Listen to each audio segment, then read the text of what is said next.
Hi my YouTube friends, it's Scar Punk here with another video. I know I was doing my thing today. I'm putting my generator on here every winter. I put it up here and I have it set up. So if anything happens, or if I park somewhere I can cook or use some tools where I'm gonna do some work. Anyway guys, I decided to make another video. Let's go for a walk. Let's go. You want to for a walk? Let's go for a walk. Let's go for a walk as well.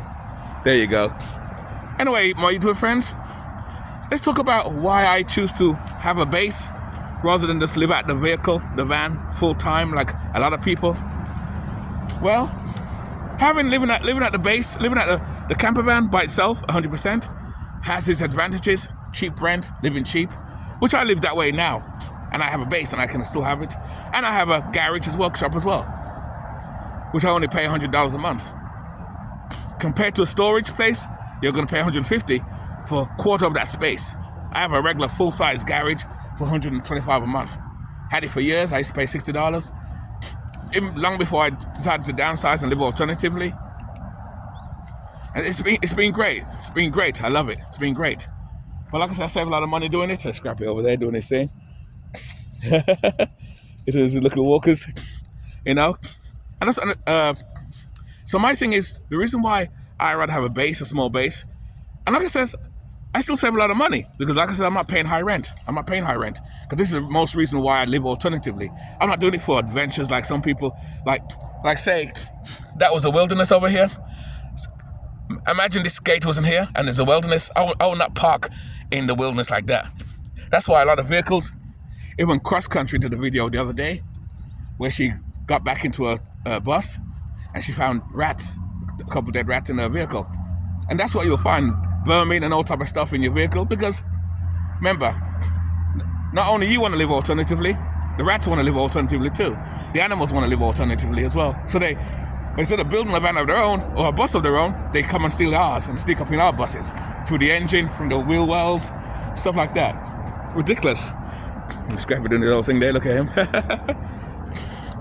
So like I said, the reason why I chose this way round, it's a little more expensive than at the van, but it has its benefits, because when you live at your van or live alternatively, because that's why I don't call myself living van life. I call myself alternative living, which is anything alternatively, living cheaply and living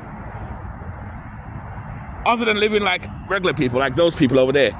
They own houses, and I know these people paying high mortgage, high rent. I'm not doing that. So, and plus I'm being debt free too. That's a plus. That's a fucking plus for me.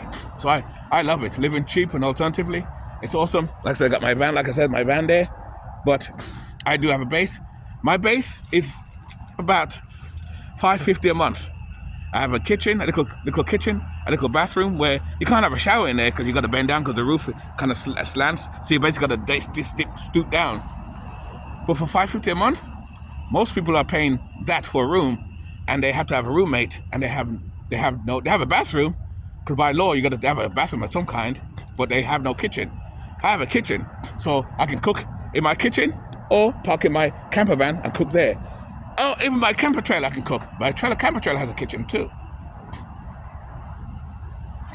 So based on those cheap prices, it was better for me to have a base. And not just that, I choose to have a base also because despite you have a camper van and you live at your camper van, I don't know if you guys can see it, camper van, it doesn't matter.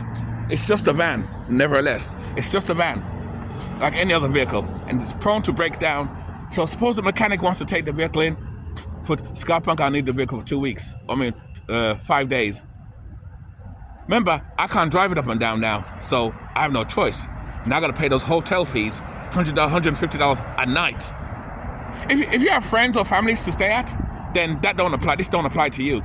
But you have some van dwellers who live at their vans full time, and they have nobody. Those are the people who are going to pay the most prices, because they got to pay hotels and fees and sofa surf. Well, even sofa surf is cheap, but you don't want to be around people, sort of thing. And that's the beauty about the way I chose. And like I said, for $550, you can't go wrong. Remember, you still can get rooms. You still can get rooms. You still can get rooms for $600-700. I looked on Facebook Marketplace. Rooms, but that's pretty small rooms. If I didn't get the place I got now, I would have got one of those rooms anyway. I'd have got one of those rooms anyway as well, and use it as a backup storage, like in my vehicle. Again, the mechanic says, Scarpunk, I got to keep the vehicle for 2 weeks. I got to keep the vehicle for 2 weeks. We can't fix it for now. We're waiting for the parts. Because remember, it's your home, and you're gonna be stuck. And that's why I got a base for that convenience, and plus for my preps as well. Because like I told you guys, I prep as well. So I stock up on food and stuff, dry foods and all those things like that. Because I'm into, and that's why, of course, my van looks like a bug out van as well. It's not just a camper van; it's a bug out van as well. As you can see, the stuff on it and everything on it. You know, so, and that's my reason. And I always recommend to other people who live out their vans, who choose to live alternatively or minimalistic lifestyle, I recommend have a small base for emergencies. It's cheaper than, it's cheaper than paying for a hotel a night. I know your vehicle may be a good vehicle, it won't break down right away, but at some point, it's going to break down. At some point, it's going to break down. And that's where that base comes in. That's when the base comes in. That's when the base comes in. And that's my point, you know? So what do you guys think about that? So, that's my reasoning anyway. So what do you guys think? If you guys choose to do van life, would you get a base? Or rather live out your van full-time with nothing? My answer already. Like I said, living at my van full-time with nothing, no backup. That's like working a good job, making good money, $100,000 a year, and you don't save anything. You don't put no backup money away for emergencies, which is kind of funny. A lot of middle-class people don't do that. They make good money, nice car, nice house, and they have no backup funds. I live alternatively, and I have backup funds.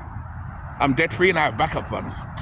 So alternative living is part of van life, but except van life is when you're living at your van full-time. But you know what, though? At the end of the day, van life is whatever you want it to be. You know what I mean? It's whatever you want it to be. You know, my van life is living alternatively, which is why my channel is geared to DIY and living alternatively. But I always recommend have a base. If you can afford it, I say get a base. Definitely gotta have a small base. When I say base, not a regular apartment. If you get a regular apartment, it kind of beats the purpose, and you're not alternative at all. If I have a regular apartment, I'm paying like $1,300-1,400 a month, and I have a camper van, I'm not living alternatively. That don't make sense, because I'm still paying those high bills. So I'm not saving any money. Because bear in mind, you got to pay your insurance for your vehicle and everything as well. So, but living alternatively is basically downsizing. By yourself or with your family, My daughter's grown up and at the house and everything gone, so it's easy for me to live alternative and live small and cheap. So, hey, I love it. I fucking love it. And that's why, like I said before, I see people complain on TikTok. Because like I said before, YouTube's my TV, and I watch channels where they respond to TikTok videos where I can't afford milk, rent is high, I can't pay my bills. And funny enough, these people who complain and do this, they're in a nice brand new car, talking, making TikTok videos. And look at my van. It's a used van. A used van. I'm not paying buy no brand new van. And then that's another thing too, when you buy a brand new van and turn it into a camper van, a lot of YouTubers are doing that for show. And these vans brand new, or the bigger ones, like the Mercedes-Benz and other vans, they're like $100,000 already built. Which is why I tell people, build your own camper van. Build your own camper van. It's cheap. It's cheap. It's easy. Learn to do DIY, guys. Learn to do DIY. But this video is not about that. It's about why I chose to live alternatively. But I throw some other things in there as well, of course. I gotta throw things in there. I gotta throw things in there. Ba la la la la la la la la. La la la la la la. Anyway, back to normal. Back to our scheduled program. Now again. Little Scrappy thinks I'm crazy. Look at it. You think I'm a nutcase, Scrappy? What do you think? What do you think of living alternatively? Alternative is good? What do you think? He says, forget you, I ain't talking to you, Scarpunk. He's got to go to the van and does mind his own business, he don't care. So I ain't got time for you. Okay, that's fine. Anyway, guys, keep it nice, keep it sweet, keep it real. I'll see you in the next video. And don't forget, guys, live life on your terms. Always, that's the way to live. But that's my take on alternative living, why I do alternative living rather than living at the van full time. Anyway, keep it nice, keep it sweet, and keep it real. We are out, and I'll see you in the next video.